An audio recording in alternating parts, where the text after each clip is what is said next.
Chers élèves, bienvenue. Continuons l'étude des ondes mécaniques progressives. Je vous rappelle que la dernière séance, on a traité le cas des ondes mécaniques progressives le long d'une corde. Au cours de cette séance, on va voir les ondes mécaniques progressives à la surface libre d'un liquide homogène. Alors, étude expérimentale. Le montage comporte une cuve à ondes. Une pointe verticale affleure la surface libre de l'eau, de la nappe d'eau, de la cuve, en un point S considéré comme source.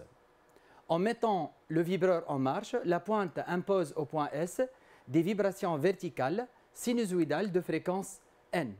Je vous rappelle que l'onde progressive à la surface de l'eau est une onde transversale mécanique qui se propage dans toutes les directions. Ça, c'est l'étude expérimentale. Ça, c'est notre cuve à ondes. Et là, c'est la surface de l'eau. Lorsque la pointe affleure la nappe d'eau, observant en lumière ordinaire, vous observez tout autour de la source S des rides circulaires concentriques au point S.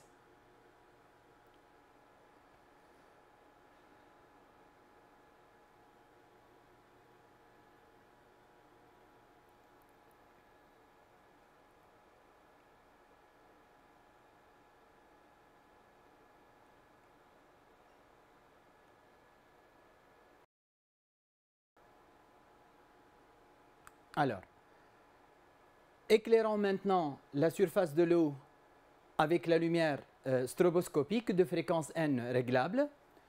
On observe, comme vous le voyez, des rides circulaires concentriques en S.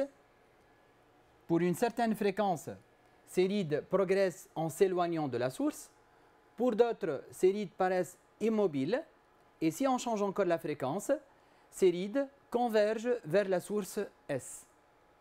Alors, comment peut-on expliquer ces observations? Alors, soit NE, la fréquence des éclairs du stroboscope, N, la fréquence de propagation des ébranlements. Alors, pour N égale à K fois NE, on observe directement la surface de l'eau. Alors, celle-ci paraît immobile avec des crêtes circulaires, concentriques et alternées par des cercles creux. Ce sont les rides circulaires centrées toutes au point S. Les crêtes, c'est l'ensemble des points d'élongation maximale et les creux, c'est l'ensemble des points d'élongation minimale. Alors, sur l'écran, on observe une succession de cercles concentriques et immobiles, alternativement brillants et sombres. Les cercles brillants et sombres sont les images respectivement des crêtes et des creux. La distance séparant deux crêtes successives ou deux creux successifs est appelée longueur d'onde lambda. Pour n légèrement supérieur à k fois ne, on observe des rides circulaires concentriques en S qui s'éloignent au ralenti de la source sans se déformer. C'est bien ce qui se passe en réalité à la célérité de l'onde. Pour n légèrement inférieur à k fois ne, alors on observe des rides circulaires concentriques en S qui semblent progresser au ralenti en s'approchant de la source sans se déformer. C'est le mouvement ralenti inverse. Phénomène de dilution d'énergie. Alors, prenons la photo de la surface de l'eau. On voit ici des cercles concentriques à la source S qui sont alternativement des crêtes et des creux. Observons que tout en s'éloignant de la source, l'amplitude des crêtes diminue. En effet, l'énergie se répartit sur un nombre de points de plus en plus grand en s'éloignant de la source. Alors, la part d'énergie de chaque point va diminuer, ce qui fait diminuer l'amplitude. Donc, dans le cas d'une onde plane circulaire, l'énergie transportée est répartie sur une ligne dont la taille augmente au cours de la propagation. C'est la dilution de l'énergie. Alors, cette dilution de l'énergie entraîne une diminution de l'amplitude, même en absence d'amortissement. Étude théorique. À la surface libre de la cuve onde, l'onde se propage dans toutes les directions. suivant une seule direction OI, le phénomène est comparable à celui d'une onde progressive le long d'une corde, sauf que l'amplitude des vibrations diminue tout en s'éloignant de la source. En effet, au point S, YS égale à A sinus de pi t sur T plus phi S, suivant une seule direction, SI. Alors, d'après le principe de propagation de l'onde, un point M reproduit le même mouvement que S, mais après un certain retard de temps, θ égale à Sm sur V. Alors, le point M et le point M' sont situés sur un même cercle. Du coup, ils ont donc la même distance. V, c'est la célérité de l'onde. Considérons ces trois points M1, M2 et M3 qui sont situés sur un même cercle. Alors, ils sont atteints par l'onde à un même instant. Ils sont donc en phase. En plus, ils vibrent avec la même amplitude. Sinusoïde des temps. Le même raisonnement, appelé aussi loi horaire du mouvement du point M. Alors, soit M, un point de la surface d'un liquide séparé de la source S d'une distance R, Ym de t égale à Ys de t moins θ d'après le principe de propagation. Si on choisit l'origine de temps, l'instant où la source S débute son mouvement, alors Ym de t égale à 0 si t inférieur à θ, et Ym de t est non nul si t est supérieur ou égal à θ. La représentation de la sinusoïde des temps est identique à celle d'un point M appartenant à la corde. Le même principe, le même raisonnement pour représenter la sinusoïde des temps le long d'une corde est applicable aussi. C'est-à-dire, si phi s égale à 0, alors à un instant θ, le point M commence à vibrer en se déplaçant vers le haut, comme à déplacer la source S à t égale à 0. Si phi s égale à pi, un point M commence à un instant θ, la vibration en se déplaçant vers le bas. Sinusoïde des espaces. Alors, on choisit l'origine de temps, l'instant où la source S débute son mouvement, soit RF, le rayon du front d'onde, RF égale à V fois T, V étant la célérité. Alors, à un instant T1, l'équation de propagation s'écrit YR de T1 égale à A sinus oméga T1 moins 2 pi R sur lambda plus phi S, si R est inférieur à RF. La seule variable ici, c'est R. Si R est supérieur à RF, Ym égale à 0. Donc, ces points ne sont pas encore atteints par l'onde. Alors, si on réalise une coupe transversale de la surface du liquide par un plan passant par S, voilà ce qu'on obtient. Donc, ça représente l'aspect d'une coupe transversale de ce liquide passant par la source. Et ceci, c'est l'aspect de la surface du liquide. Les cercles en continu représentent les crêtes. Les cercles en interrompu représentent les creux. Exemple.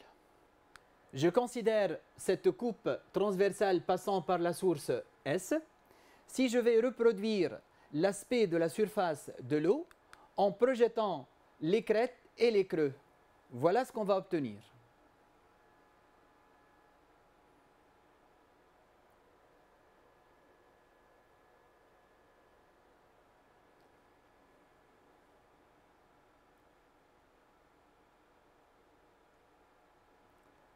Alors, prenons cette distance qui sépare la source S de la dernière ride crête. On va la noter par D. Et prenons ce point-là d'abscisse RF qui représente le front d'onde. Alors, pour retrouver RF, on va ajouter donc lambda sur 4 à D, soit RF égale à D plus lambda sur 4. Déphasage d'un point M par rapport à la source. Soit un point M appartenant à un cercle de centre S et de rayon R. Delta phi est égal à phi S moins phi M est égal à 2 pi R sur lambda. Alors, si M vibre en phase par rapport à la source, alors R est égal à K lambda, comme on l'a vu le long d'une corde. Si M vibre en opposition de phase par rapport à S, alors R est égal à 2K plus 1 lambda sur 2. si M vibre en quadrature retard de phase par rapport à S, alors R égale à 4K plus 1 lambda sur 4. Et si M vibre en quadrature avance de phase par rapport à S, R égale à 4K moins 1 lambda sur 4. Cas d'une onde mécanique sinusoïdale progressive à 3 dimensions. Et comme exemple, on prendra l'onde sonore. Alors, première expérience.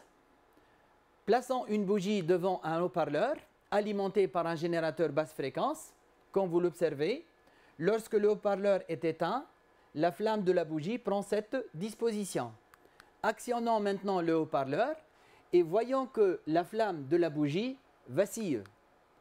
Alors, en effet, la flamme vacille lorsque le haut-parleur fonctionne, bien qu'elle ne soit pas en contact avec l'appareil. Deuxième expérience. Si on place un réveil en train de sonner dans l'air ambiant, ensuite on la place sous une cloche, là où on a créé le vide à l'aide d'une pompe, on peut créer le vide sous la cloche. Alors, voilà ce qu'on observe. À l'air libre, la sonnerie du réveil est perceptible, alors que, après avoir fait le vide dans la cloche à l'aide de la pompe, l'intensité du son libéré par le réveil diminue jusqu'à devenir inaudible. Conclusion alors, c'est que le son est de nature ondulatoire et c'est une onde mécanique longitudinale. Alors, une onde sonore, elle est produite par la vibration mécanique d'un support fluide ou solide. Elle se propage grâce à l'élasticité du milieu environnant et sa célérité dépend de la nature de ce milieu. Alors, voyons ce qui se passe lorsque un son est libéré par un haut-parleur. En fait, les molécules d'air vont donc entraîner des compressions et des dilatations. Alors, la distance entre deux compressions successives ou les deux dilatations successives n'est autre que la longueur d'onde lambda. Les molécules d'air donc vibrent en formant des zones de compression et des zones de dilatation. Comme on a dit, donc deux zones successives de même nature sont distantes d'une longueur d'onde lambda. Alors, l'onde sonore émise par une source ponctuelle est une onde mécanique. Elle nécessite un milieu matériel pour se propager, progressive, longitudinale et sphérique à 3 dimensions, mais qui s'atténue en s'éloignant de la source à cause du phénomène de la dilution d'énergie. Alors, les ondes sonores audibles sont caractérisées par des fréquences entre 20 Hz et 20 000 Hz. Inférieur à 20 Hz, c'est l'infrason. Et au-delà de 20 Hz, 20 000 Hz, sont les ultrasons. Mesure de la célérité du son dans l'air. Mais la question qui se pose, à quelle vitesse le son se propage-t-il dans l'air? Alors, pour cela, on va placer ici un haut-parleur et 2 microphones. Alors, au départ, les 2 micros sont situés sur une même position. Alors, on va déplacer le micro 2 et voyons voir que les sinusoïdes seront déphasés d'un côté. D'autre part, l'amplitude de cette tension diminue tout en s'éloignant du micro 1. Mais à un certain moment, observez que les deux sinusoïdes sont en phase pour la première fois. Déplaçons encore le micro 2, les deux sinusoïdes seront déphasés et on retrouve encore une fois une position là où les deux sinusoïdes sont en phase aussi. Alors, considérons cette première position, là où les deux micros sont à une distance quelconque l'un de l'autre. Les deux sinusoïdes sont déphasés. Déplaçons maintenant le micro 2 jusqu'à ce que les deux sinusoïdes seront en phase pour la première fois. Notons tout d'abord que les deux oscillogrammes sinusoïdales sont de même fréquence. En éloignant donc le micro 2 suivant une même direction, l'oscillogramme de l'onde reçue garde la même fréquence, mais son amplitude diminue à cause de la dilution de l'énergie. Alors, déterminons pratiquement la valeur de la longueur d'onde lambda en déplaçant vers la droite le micro 2 selon l'axe horizontal jusqu'à obtenir deux signaux en phase pour la première fois. Alors, mesurer la distance D séparant les deux micros à cet instant-là. Or, nous avons démontré que la distance séparant deux points en phase est un multiple entier de lambda, soit k lambda.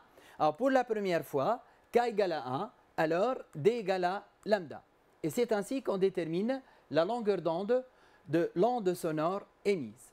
Alors, pratiquement, on trouvera D égale à 3,34 cm, soit lambda égale à 34 cm. Notons que la fréquence est de 1000 Hz. On peut calculer alors la célérité de l'onde. C est égal à lambda sur T, ou lambda fois n, 0,34 mètres fois 10 à la puissance 3, ce qui donne 340 mètres par seconde. La célérité donc du son dans l'air est de l'ordre de C égale à 340 mètres par seconde. Alors, la célérité du son dépend-elle de la fréquence n du GBF? Alors, si on refait cette expérience avec les mêmes conditions en changeant tout simplement la fréquence n à 1,5 kHz, alors on retrouve cette distance D pour laquelle les deux ondes sont en phase pour la première fois, D égale à 22,7 cm. Alors, lorsque les deux signaux enregistrés sont en phase, alors là, pour la première fois, la distance séparant les deux micros est alors 22,7 cm. C est égal à lambda fois n, soit 22,7 10-2 mètres fois 1,5 10 puissance 3, ce qui donne à peu près 340 mètres par seconde.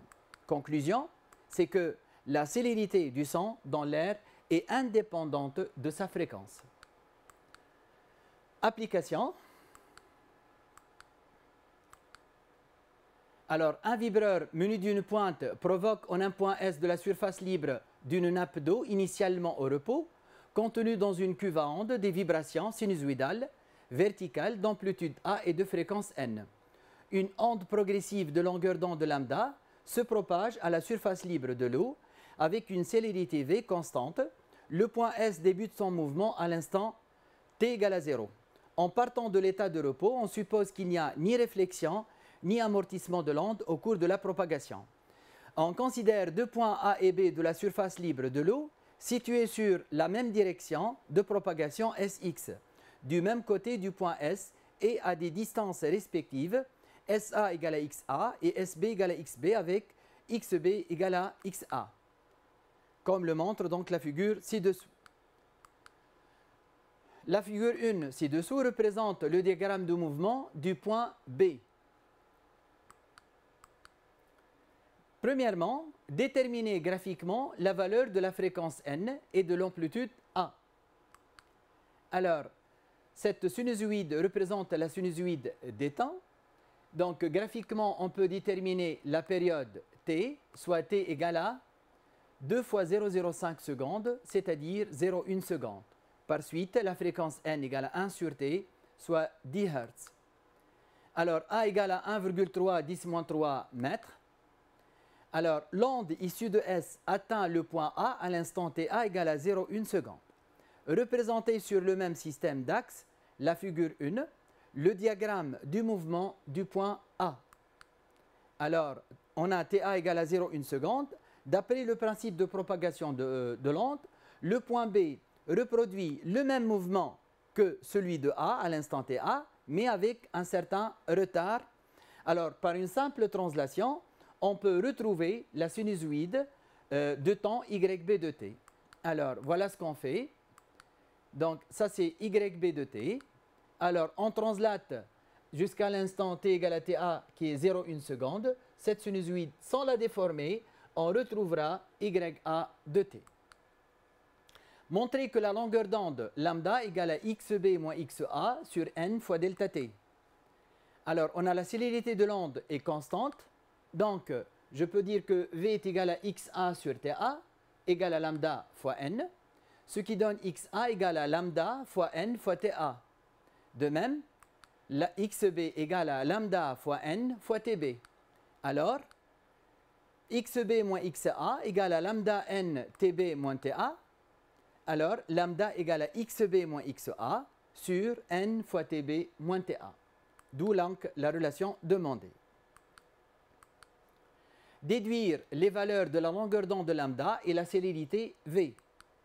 Alors, graphiquement et d'après la figure, alors, TB égale à 0,25 secondes et TA égale à 0,1 seconde. Donc, delta T égale 0,15 secondes. D'après la question précédente, donc on a lambda égale à 0,012 mètres, soit 1,2 cm. Alors, on va remplacer V égale à lambda fois N, ce qui donne V égale à 0,12 mètres seconde moins 1. À un instant T1 et suite à une coupure du courant électrique, le vibreur s'arrête. On suppose que l'arrêt du vibreur est instantané. La figure ci-dessous représente à un instant T2 supérieur à T1 une coupe de la surface de l'eau par un plan vertical passant par S. Voilà cette figure. La question est déterminer les instants T1 et T2. Alors en effet, entre 0 et T1, l'onde a parcouru 3 lambda. Entre 0 et T1, voilà, l'onde a parcouru 3 lambda. Donc, je peux dire que V est égal à 3 lambda sur T1. Et je peux déduire donc T1, qui est 3 lambda sur V, soit 0,3 secondes. Entre T1 et T2, l'onde a parcouru 2 lambda. Et bien, cette distance est 2 lambda, puisque lambda, on a dit, c'est 1,2 cm. Alors, je peux appliquer de la même façon V égale à 2 lambda sur T2 moins T1. Donc, T2 moins T1 égale à 2 lambda sur V, ce qui donne T2 égale à 2 lambda sur V plus T1. Alors, T2 égale à 2 fois 1,2 10 moins 2 sur 0,12 plus 0,3, ce qui donne 0,5 secondes. Alors, déterminer les lieux géométriques des points de la nappe d'eau qui, à l'instant T2, vibre en phase avec le point B. Alors, soit un point M de la surface libre de l'eau d'abscisse X qui, à l'instant T2, vibre en phase avec le point B. On a alors delta phi qui est égal à phi B moins phi M est égal à 2 kpi, ce qui se traduit par 2 pi d sur lambda est égal à 2 kpi. Alors, d est égal à x moins xb est égal à k lambda. Donc, x égale à xb plus k lambda. Or, xb égale à 3 cm, c'est-à-dire 2,5 lambda. Plaçons donc xb, donc, ce qui donne x égale à 2,5 plus k fois lambda. D'autre part, on a x, elle est comprise entre 2 lambda et 5 lambda. Alors, un encadrement de k nous donne donc 2,5 plus k lambda comprise entre 2 lambda et 5 lambda, simplifiant par lambda, ce qui donne k comprise entre moins 0,5 et 2,5. Alors, les valeurs possibles de k sont 0, 1 et 2. Dressons un petit tableau. Quelles sont les valeurs possibles de x? Donc, remplaçons à chaque fois k dans cette expression et retrouvons donc x égale à 2,5 lambda ou bien 3 cm. Pour k égale à 1, 3,5 lambda ou 4,2 cm. Pour k égale à 2, 4,5 lambda ou 5,4 cm. Reste à noter une petite conclusion. Les points qui, à l'instant T2, vibrent en phase avec les points B sont situés sur des cercles concentriques en S de rayons respectifs 3, 4,2 et 5,4 cm. Ainsi s'achève notre émission. Je vous remercie pour votre attention et je vous souhaite bonne chance.